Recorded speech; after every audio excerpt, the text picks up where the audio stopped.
1.5 سال سے پینڈنگ ہے گھر. اب آپ دیکھو یہ کیسا غلط کام کر رہے آپ.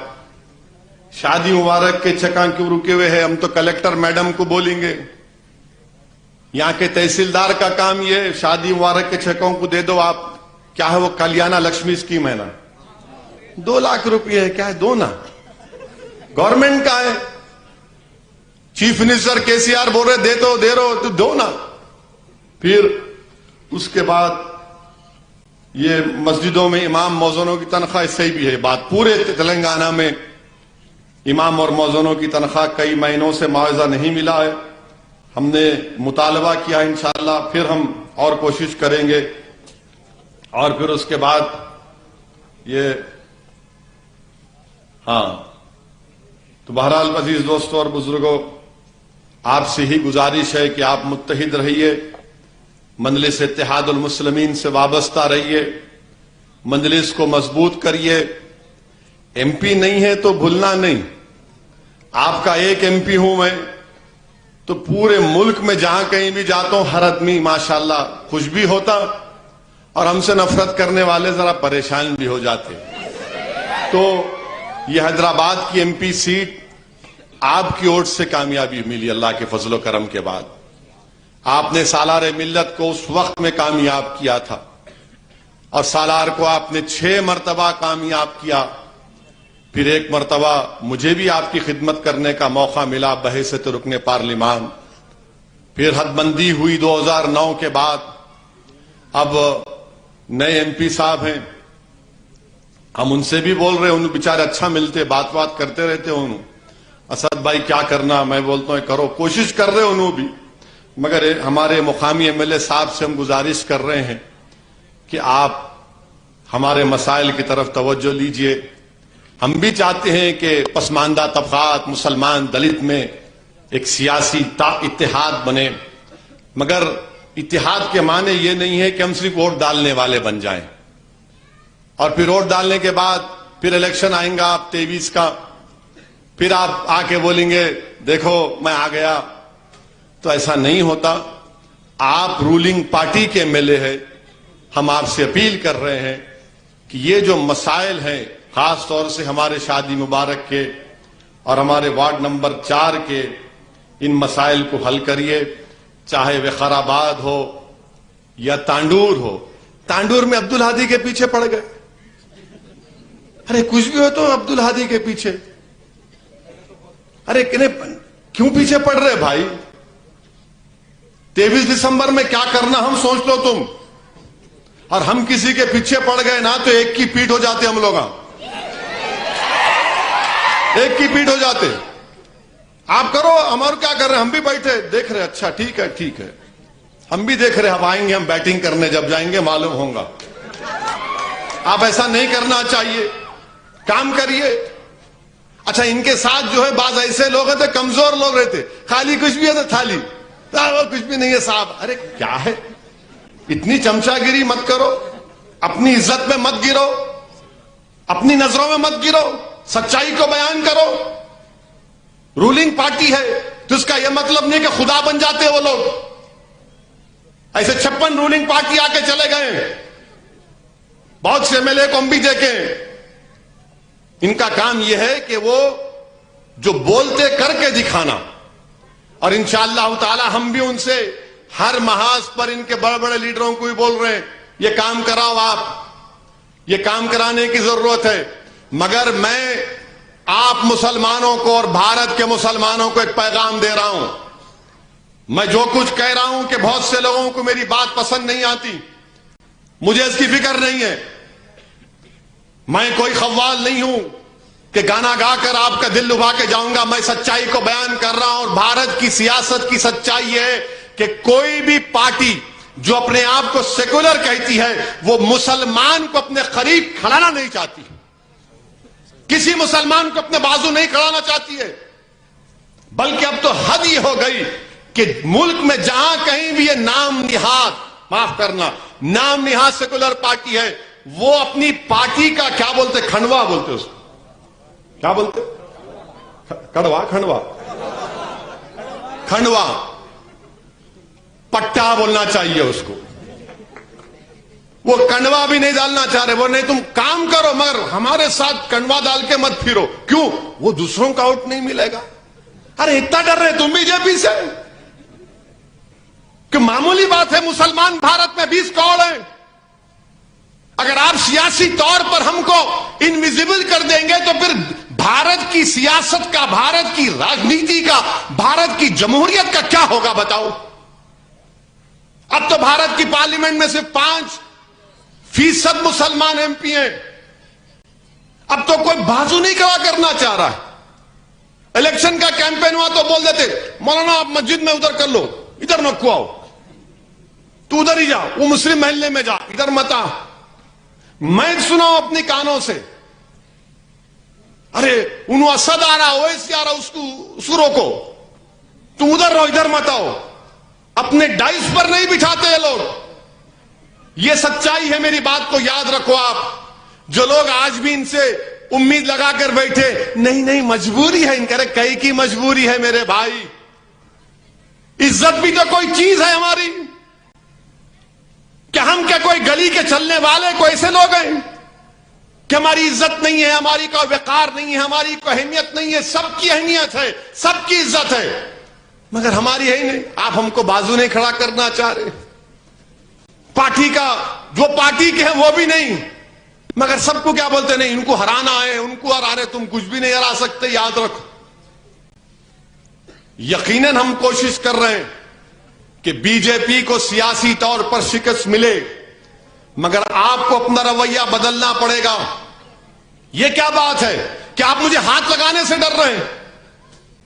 کیا میں 133 kV کا الیکٹریسٹی کا وہ ہے کیا میرے پاس؟ ہاتھ لگاتے کی شاٹ لگیں گا تم کو؟ نہیں، آپ سمجھو بات کو. کیا سمجھنا بابا؟ عزت اور اہمیت ضروری ہے ہمارے لیے. تو یہ پیغام ان لوگوں کے لیے ہے جو اپنا سیاسی مقصد، جو اپنے سیاسی عزائم کی تکمیل کے لیے ان پارٹیوں میں جا کر بیٹھے. کچھ ہونے والا نہیں ہے پیارے، آ جاؤ یہاں پر، آؤ لڑو. ہم اپنا عزت اور مقام پیدا کریں گے. تم ایک چند نام نہاد پوسٹوں کے لیے اپنی اہمیت کو، اپنی عزت کو مت گواؤ. خدا کے لیے تم اپنی طاقت کو نہیں جانتے. تم ایک ہو جاؤ، یاد رکھو سب چیزیں ختم ہو جائیں گی. میرے عزیز دوستوں اور بزرگوں، میری آپ تمام سے اپیل ہے کہ اتحاد پیدا کریے، متحد رہیے، اور یقیناً تلنگانہ کو ہم اور مضبوط دیکھنا چاہتے ہیں. تلنگانہ میں اور ترقی ہو. تلنگانہ بھارت کا سب سے بہترین ریاست بنے، یہ ہمارا خواب ہے. اور وہ خواب کیسے پورا ہوگا؟ جو سب کو برابری کی عزت ملے گی، اور ملنا بھی چاہیے. ہم بھی چاہتے ہیں کہ تلنگانہ میں فرقہ پرستی نہ بڑھے. ہم بھی چاہتے ہیں کہ تلنگانہ میں فسطائی طاقتوں کی طاقت کو کمزور کیا جائے. ہم بھی چاہتے ہیں کہ تلنگانہ کی جو تہذیب اور تمدن ہے، جو بھائی چارہ ہے، وہ اور مضبوط ہو. مگر یاد رکھو، اگر تم یہ سمجھو گے کہ میں بینڈ باجا والا ہوں، نہیں، میں بینڈ باجا نہیں بجاؤں گا. میں تمہارا بینڈ باجا نہیں بجاؤں گا. میں تمہارا بینڈ باجا بجانے والا نہیں ہوں کہ تم دولہے ہیں، الیکشن آیا میں بینڈ باجا بجاتا ہوں، اور تم الیکشن جیت جاتے اور بینڈ باجا والا کہاں جاتا معلوم آپ کو؟ کبھی دیکھے بارات میں بینڈ باجا بجانے والا، اس کو دولہے کے ساتھ شادی خانے میں جانے کی اجازت نہیں رہتی، باہر بجا نکل. تو آپ سے میری گزارش یہ ہے کہ آپ اپنی اہمیت کو سمجھو. مجلس آپ کی جماعت ہے، اس کو آپ کے بزرگوں نے مضبوط کیا ہے، اس کو آپ کے اسلاف نے اپنے خون سے، اپنے آنسوؤں سے اس جماعت کو مضبوط کیا ہے. آج میں ہوں، کل نہیں رہوں گا، مگر جماعت آپ کی ہے. یہ آپ کی شناخت ہے، یہ آپ کی طاقت ہے، یہ آپ کے بزرگوں کی قربانی کی نشانی ہے، یہ آپ کے اتحاد کی نشانی ہے، یہ آپ کی سیاسی سوچ کی کامیابی. اسی لیے میرے عزیز دوستوں اور بزرگوں، مجلس کو مضبوط کریے، اور انشاءاللہ تعالی میں بھی کوشش کرتا رہوں گا کہ حیدرآباد کا جو پرانا پارلیمانی حلقہ ہے، میں اس میں آتا رہوں. میں بھی مانتا ہوں کہ مجھ سے بھی غلطی ہوئی ہے، مجھے بھی زیادہ یہاں آنا چاہیے تھا. آپ کی شکایت صحیح ہے. کسی نے مجھ سے فون کر کے کہا، اسد صاحب آپ پورے ملک میں جا رہے، ہمارے پاس ہی نہیں آ رہے، تو آپ بالکل مطمئن رہیے، میری سیاسی زندگی کا آغاز آپ ہی کے بیچ میں سے ہوا ہے۔ میں کہیں پر نہیں جانے والا ہوں۔ ہاں، اگر میں کہیں پر جاؤں گا تو یہیں پر آؤں گا۔ اگر میں کہیں جا رہا ہوں تو آپ کی دعاؤں کی وجہ سے جا رہا ہوں، اور اگر میں گجرات میں الیکشن لڑ رہا ہوں تو اپنے لیے نہیں، وہاں کے مظلوم عوام کو انصاف دلانے کے لیے، تاکہ روڈ پر کسی مسلمان کو لا کر مارا نہیں جائے، تاکہ کسی بچی کی عصمت ریزی کرنے والے ظالموں کو، اس کی بچی کا قتل کرنے والوں کو دوبارہ کوئی حکومت نہ چھوڑ دے۔ یہ ہماری کوشش ہے، اس میں آپ کی دعاؤں کی اور تعاون کی ضرورت ہے۔ وآخر الدعوان الحمدللہ